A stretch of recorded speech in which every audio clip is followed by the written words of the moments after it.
I would ask President Obama. Mr. President. Mr. President. Mr. President, can you help me keep our children alive? A national conversation begins now. Good evening. I'm David Muir, and we are here tonight for an honest and challenging conversation between the President and the people. So many of the families who have gathered right here in this room have been directly affected by what we've seen in this country in recent days. Loved ones lost during a police encounter, police officers who did not return home from work. We all witnessed what has transpired in just 1 week in America: Baton Rouge, Minneapolis, and Dallas. And sadly, we all know what came before: New York City, Ferguson, Baltimore, and the list goes on. This is a critical moment for this president and this country. We watched the president in Dallas telling Americans we are not as divided as we seem. We should note here that we asked the White House if President Obama would be willing to do this. They did not arrange this. He said yes. Nothing is off limits, a true and hopefully constructive conversation. So we welcome our viewers tonight in the U.S. and around the world across our Disney media networks, ABC, ESPN, Freeform, live streaming on Facebook, Yahoo, and YouTube. And we're being carried worldwide tonight by our partners at the BBC. We welcome you all, and of course, we welcome the President of the United States, Barack Obama.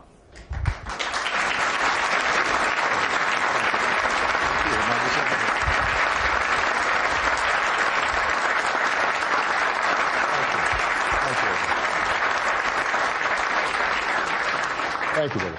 Mr. President, thank you for joining us. Absolutely. And before we begin this conversation here tonight, a bit of a guideline for everyone in the room. We're not going to retry any of the cases that we have seen in the news, but we are here to acknowledge that Americans in this country, depending on your race, your background, do see things, do hear things differently from one another. But tonight, we try to hear it and see it the same way. So we thought we would begin with where the news began a little more than a week ago, Mr. President, and that was with what we saw in Baton Rouge. We saw Alton Sterling tackled to the ground. He was then shot and killed. His son Cameron, who is 15 years old, stood before the country, breaking down in front of the cameras. Take a look. He is 15 years old. He had to watch this, as this was put all over the outlet.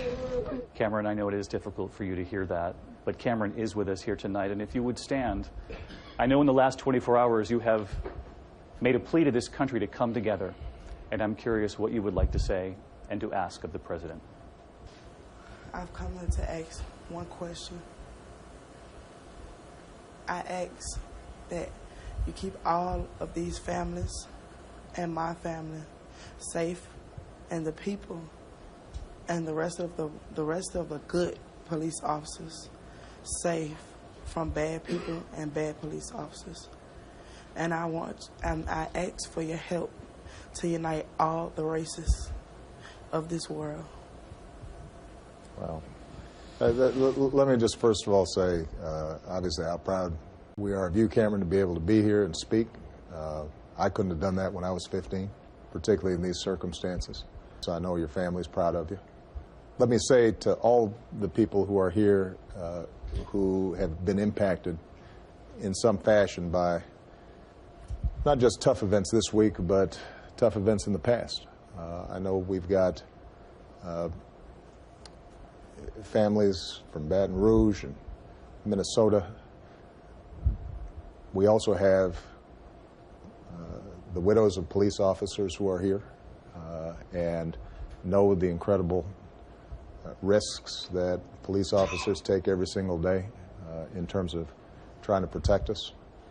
I just came back from Dallas a couple of days ago, where I was hugging and spending time with spouses and children of those who've been lost. And I think the thing you expressed, Cameron, is what I meant when I said the country's not as divided as it seems. In communities all across the country, there is real concern about making sure that interactions between police and community don't result in death. And nobody wishes that more than police officers themselves, because when you talk to those police officers who have whether justified or not, whatever the findings, have ended up killing somebody, it shatters them too. I don't know anybody in the African American community or Latino community or others that may have concerns about policing that don't also recognize we need police and are heartbroken when they see what happens in a place like Dallas. And so the question is, how do we channel what I believe are good spirits and good feelings and a sense of common humanity? How do we channel that into our institutions and how our police are structured and trained and how the community is working with them so that these things don't happen with the kind of frequency that they do?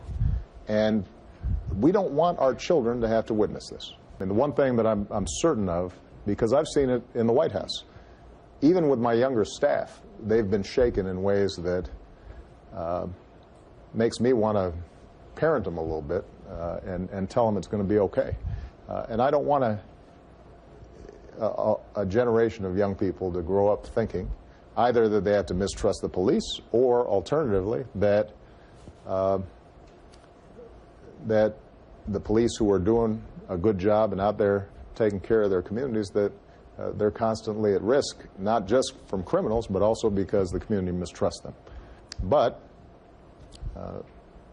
because of the history of this country and the legacy of race and all the complications that are involved in that, working through these issues so that things can continue to get better is going to take some time. But I'm confident they will, and part of the reason I'm confident about that is because I'm meeting young people like you who honor your father well by making sure that you're speaking generously to police officers as well as dealing with your own grief. So really proud of you. Thank you. Cameron, thank you. Very brave of you to come tonight. Mr. President, there's a discussion around whether or not what's been captured on these smartphones and these cell phones is really revealing a culture that has existed all along. We just now have the technology to capture it. And we're joined by Diamond Reynolds, who, of course, very calmly went to live stream on Facebook after the death of her boyfriend. And she's outside Minneapolis. She wanted to be here in the room with you, but she attended the funeral just today. And Diamond, I'm curious what you would like to ask the President. Well, first, I'd like to say hi, Mr. President. It is a pleasure to meet you. I am honored by you. You're a role model for myself, Philando, and my daughter, and the rest of my family.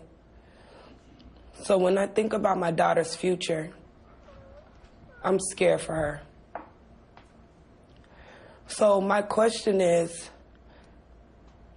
how do we, as a nation, stop what has happened to my family and all the other victims across the world? Well, we appreciate you appearing, and I know this is a difficult time. My heart goes out to all the families who've been impacted, and I can only imagine what you're going through, and that's true for everybody who's been impacted over this last week and a half. I think that the place to start is for everybody to recognize that we need police officers, and we need those police officers to be embraced by the community. If there are good relations between police and those communities, then the communities are going to be safer and police officers will be safer. It's good for everybody. So we should have a common goal. In order for us to make sure that we reduce the number of incidents like we've seen, there are a couple of things that we know work.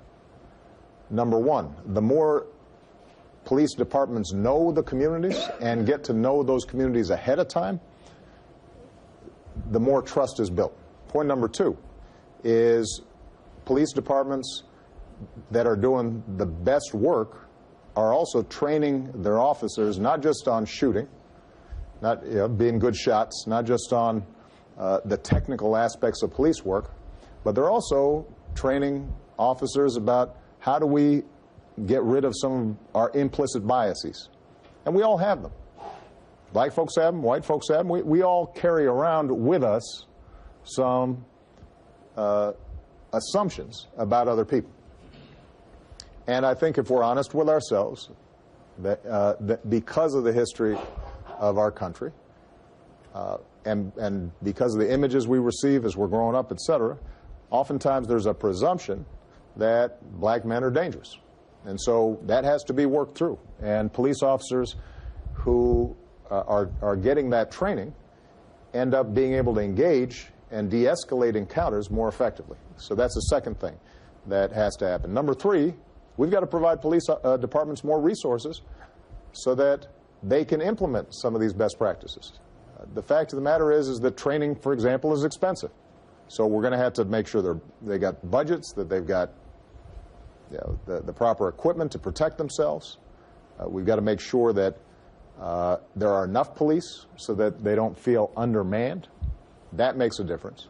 We've got to make sure that police have due process. They've got a tough job. But we also have to make sure that people have confidence that if something happens, that it's going to be investigated fairly and properly. So there are a whole bunch of components to this, and we all have an obligation to participate. It can't just be all on the police. It's also got to be on the community. It's also got to be on civic leaders. It's got to be on churches. It's got to be on elected officials to try to create these kinds of conversations before crises happen. Because so often we wait until something bad happens and then we react. And then everybody's emotions are high and everybody's angry and hurt.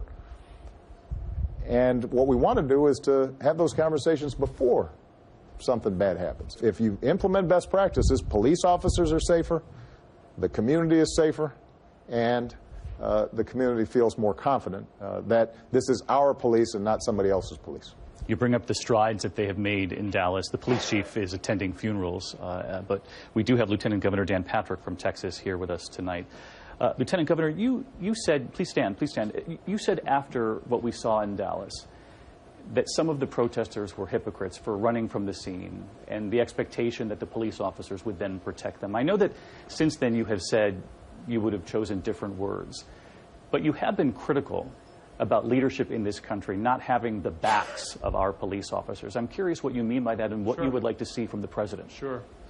First of all, Mr. President, as Lieutenant Governor of Texas, like you, I have some people that really like me and some people that really don't. But the police officers in Texas know without question, regardless of their political party, that they have my support and I have their back. I'm concerned that police officers across the country, they know you support law enforcement, of course, but do they really in their heart feel like you're doing everything you can to protect their lives? Yesterday, you had meetings at the White House, and afterwards you said the tension between the police and between black America is only going to get worse. Words matter. Your words matter much more than mine.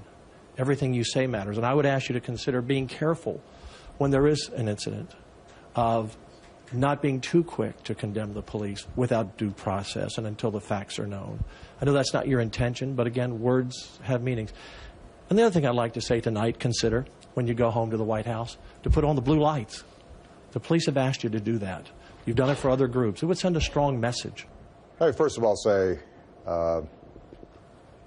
that I have been unequivocal in condemning any rhetoric directed at police officers. So I think, Lieutenant Governor, you'd have to find any message that did not include a very strong support for law enforcement in all my utterances dating back to Ferguson. Because I relied on law enforcement to protect me and my family, just like everybody else does. So I appreciate the sentiment.